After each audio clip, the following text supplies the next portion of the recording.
Hello, welcome to the 360 Pulse, the podcast from Circle Optics, where we explore innovations, partnerships, and ideas that are really shaping panoramic capture and situational awareness.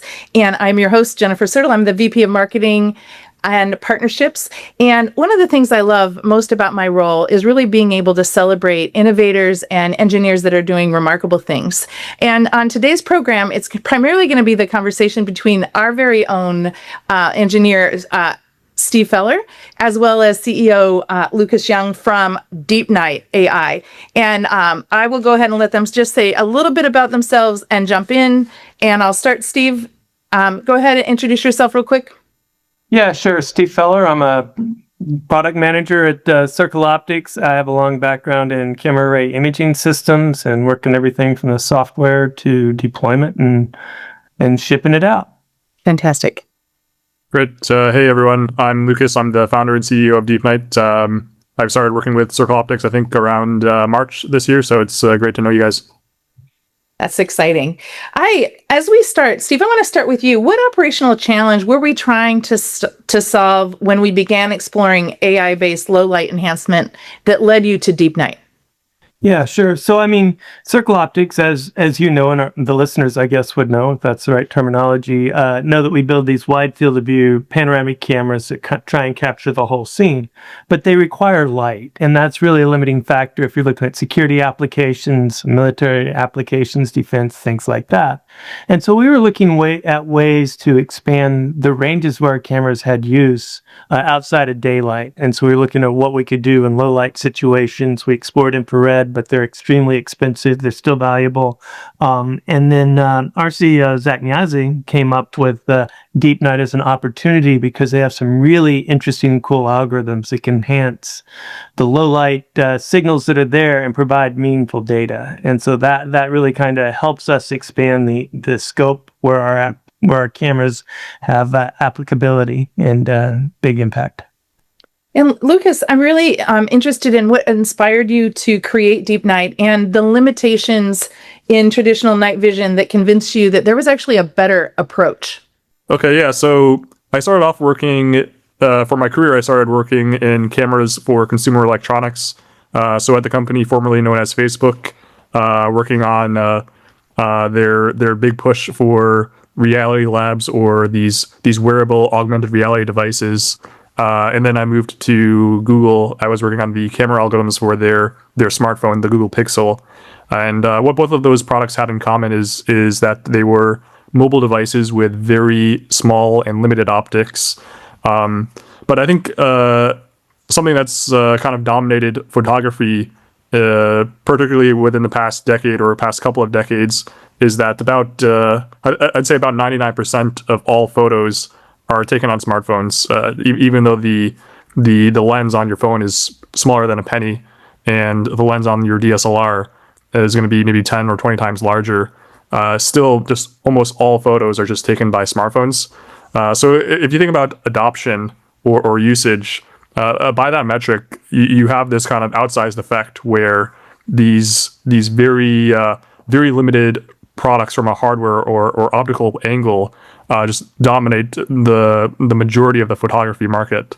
And the kind of key unlock there is solving photography with a hybrid approach, where it's emphasizes a combination of the optics and then algorithmic processing to unlock the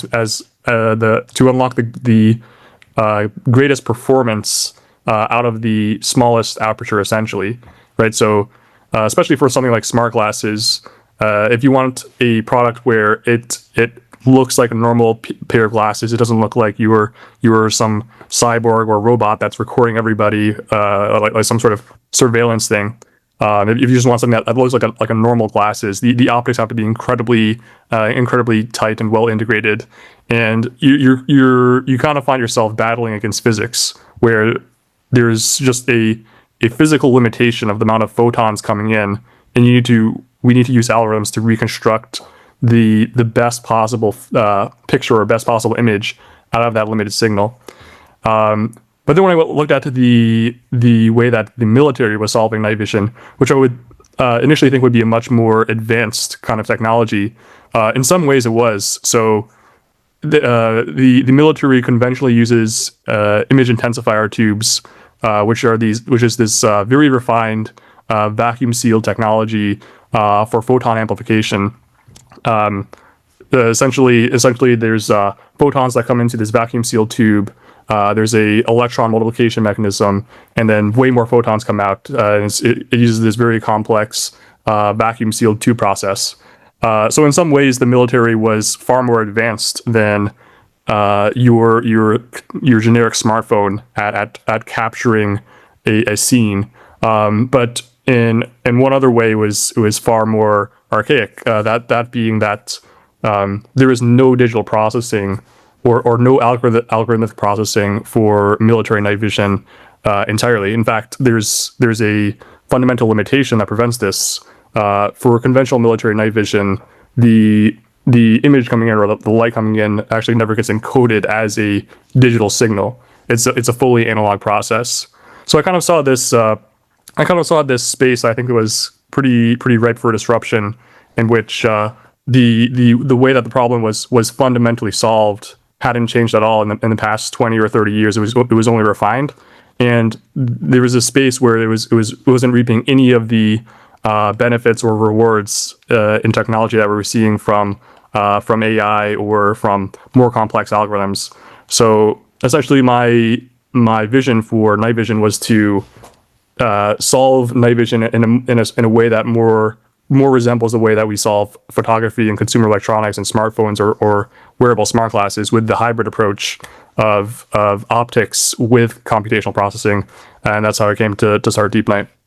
That's so interesting. And if all of you remember The Graduate from the 1970s, they said the future is plastics. And I keep on hearing photons, which is kind of what I think is like the new word. And where I'm sitting right now as we're recording that is in Illuminate, which is the world's largest accelerator for optics and photons, which is kind of exciting. You used, Lucas, the word unlocked. And so, Steve, I'm really curious to know what, well, first of all, both of you, with Zach and Circle Optics and your work, Steve, and Lucas, you went back to fundamental physics and created a new solution rather than building on what has been there before, which I think is super remarkable. And Steve, what does the capability in collaboration with Deepnight unlock for Circle? Yeah, I mean, first off, I think involving analytics and imaging to solve interesting problems is really compelling. I spent a lot of time in computational imaging labs understanding how to build optical systems optimized for digital consumption instead of human. I think there's some interesting things there. That's not exactly where we're at now, but those kinds of directions would be definitely worth pursuing. But for us, it's really about optimizing what you have, right? I mean, what their algorithms bring to the table is an existing system with its limitations. We can apply specialized algorithms and analytics to provide a better result than we could without them. And so, like I mentioned earlier, it just extends the use cases where we have real value. And it gives us a lot more flexibility. It gives us the opportunity to look at some things as to, the trade-offs, additional computational costs for the improved performance versus less performance, but maybe a faster, lower latency. It's just one of the many tools we can use to do that. And so I think it's a great example of how kind of these different technologies can come together. Wow, that's really exciting. And Lucas, where do you see, we have 2 installations that are going to be going in early 2027. Where can you share a little bit about your roadmap and where you're taking Deepnight? Yeah, so in a variety of ways. So I see our company as being to sharing the same business model as the image intensifier technology that I referred to earlier. So there's only for conventional night vision based on the image intensifier, there's only 2 foundries in the US that can produce these components. It's a very highly specialized process. And one of my talking points is that night vision, the market for military night vision has always been supply limited rather than demand limited. Almost every military or surveillance or automotive platform or whatever you name it has a need to operate and perform in the dark. all of the infrastructure should for the most part work 24/7, not just be limited to the daytime. But with only 2 foundries and manual labor required to make this vacuum sealed analog tube process, there's no capacity to meet all of this demand with only 2 foundries. So essentially the idea of Deepnight is just meet all of that demand, but now with a solid state based or semiconductor based night vision solution, right? That combination of digital cameras or digital sensors with algorithmic processing. So the applications that we're chasing are wherever there's been this unmet demand. So that being things like counter UAS that we're working on with Circle Optics, being able to detect and surveil Air Force installations for UAS threats. But there's also unlocks on applications for night vision that have been unmet simply due to a supply chain and cost perspective, right? So if you think of a Group 1 or Group 2 UAS or some sort of mini drone, the target cost for some of these systems under programs like Drone Dominance ultimately will be something like $5,000 or $3,000 for the entire UAS. But for a singular image intensifier for night vision, the cost for a Gen 3 tube is around that $3,000.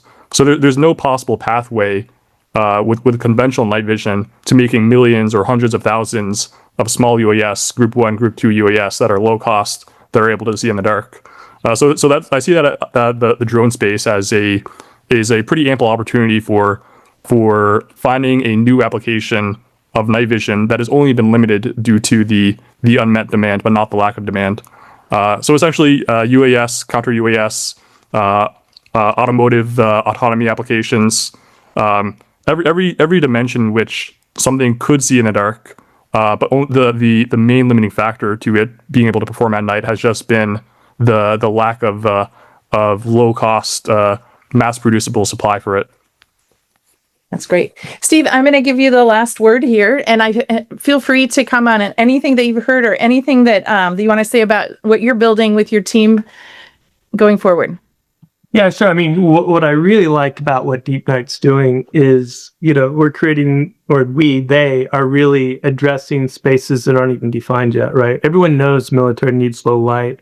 Consumer security is a huge thing. Ring doorbells could leverage the technology. I mean, it can be applied broadly in a number of ways that we, I haven't even begun to think about, really. And so I think that's one of the most exciting things about it is it can be transformative. And certainly I think we want to leverage that. I think what they do does provide a lot of value to our systems and to our customers. It's not just that our systems work better, it solves the needs of the customers we have and the customers we're going to have. And I think that's real value. And I think, going forward, I really look forward to seeing how this evolves. It's fantastic. You've been listening to Steve Feller, product manager at Circle Optics, and Lucas Young, CEO and founder, co-founder of Deepnight. And we really appreciate all of you listening to 360 Pulse. I want to thank Scott Fitzgerald, our producer, and I want to thank Luminate Accelerator, AFWorks, Genius New York. And we just invite you to listen to the program, subscribe, share it, and we will continue to help you learn about innovators that are doing neat things with panoramic capture and situational awareness. This is Jennifer Sertl. Thank you for joining us.